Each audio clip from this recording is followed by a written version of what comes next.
That's only $6 a yard. Then how much do we need? Yeah, we got to figure that out. Flo Brooks is one of the leaders of Quilts of Honor. Volunteers spend countless hours stitching the most elaborate quilts, each with a military theme to be given to American veterans, often on patriotic holidays. For more than 40 years, however, Flo's tireless efforts were devoted to a single veteran, her husband Johnny. Just 6 months into service in the U.S. Army, PFC Johnny Brooks of Stockton, California, suffered devastating wounds that left him paralyzed and barely able to speak. It was 1969, and the young couple had been married only 3 weeks when his draft notice came.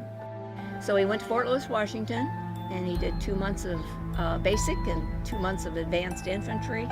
Got his orders for Vietnam. Flo and Johnny were high school sweethearts. That's where we met, Franklin High School.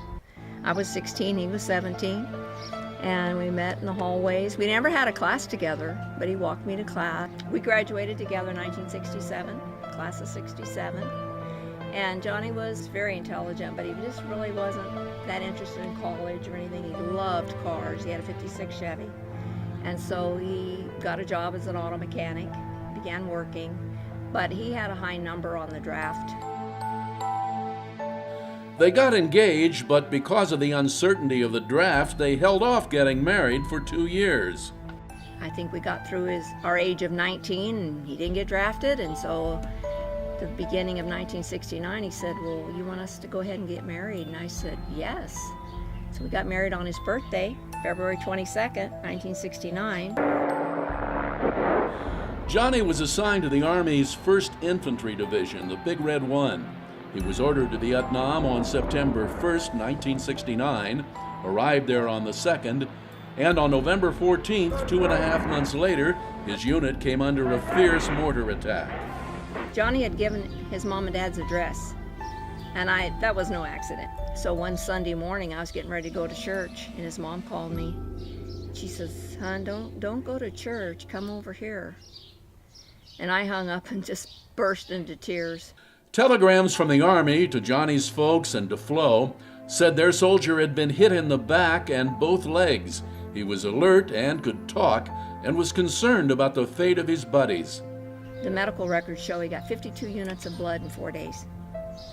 So that's just like totally impossible that someone would be bleeding that much, you know. That's how severe those injuries were. And then when they got him stabilized, they sent him to Japan, to an Army hospital there. There, doctors amputated his right leg, which was riddled with infection. He called his parents with that news on Thanksgiving Day. Later that day, he called Flo, who was staying with her folks while he was gone. It was almost a month afterward when he was finally strong enough to be returned to the States. And he came in at Letterman Army Hospital over Presidio, San Francisco. And that very day, they told us they couldn't save his other leg. They already knew it. But they were way more concerned about the wounds on his back. Johnny had a very unusual injury. Flo says mortar fragments sliced into and out of his back, but missed his spine and vital organs. But because of the blood loss and the severity of those injuries, when they took him in to do skin grafts on his back, he had a cardiac respiratory arrest. He actually died on the operating table, but the 4 doctors in the room didn't give up. It took them 23 minutes, but they revived him. But they told me straight off the minute, we don't know how much damage, they didn't say brain damage, how much damage there'll be. And I remember thinking, what are they talking about? And then finally it sinks in, they're talking about brain damage. Johnny was in a coma for 6 months, and then, almost a year after his arrival at Letterman, Flo and his parents brought him home to Stockton. Flo was 21 years old and says doctors wondered if she could handle the responsibility of caring for him, which included feeding him through a tube. I knew if we could get Johnny home, he could have some quality of life. Still, the first few weeks were challenging. I mean, I took his temperature every 15 minutes. I was so afraid I'd do something wrong. At first, the young couple lived with Johnny's parents, but with the help of his physical therapist, and after what Flo says was months and months of paperwork, they found a place of their own. Several years later, they found a larger home where Johnny would spend the rest of his years and where Flo remains today.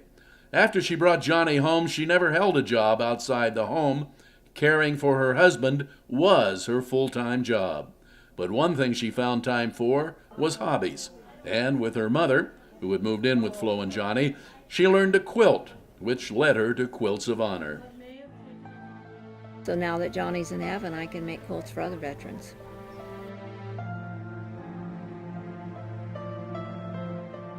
Johnny Brooks died 41 years after that mortar attack in faraway Vietnam. His was one of the last American lives lost due to injuries in the war. His name is inscribed on the Vietnam Memorial Wall in downtown Stockton, on the State Memorial in Sacramento, and on the Big Wall in Washington, too.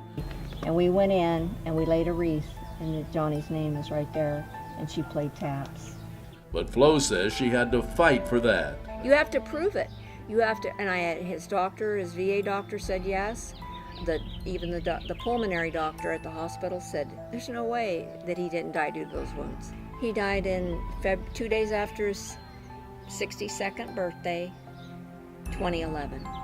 2011, so he's been gone for 5 5 years. years now. Yeah. And when was it that he was finally recognized on the wall? May of 2012. So it took a year. Yeah, it did. Johnny and Flo's life together was a story of love and sacrifice rooted in their strong faith in God. I'm the one begging God, please don't let him die. It took me a long time. It took me about 3 to 4 years till I finally was able to say, okay, God, I'm being selfish. If it's too hard for Johnny and it's your will to let him take him on to heaven, because we believe in heaven, then I relinquish him. And I really thought once I said that, okay, God might take him, and then he didn't. He made it through this episode that we were in, this crisis that he was in, and then I realized, oh, I'm not in control, God is, and Johnny will live exactly as long as he's supposed to live.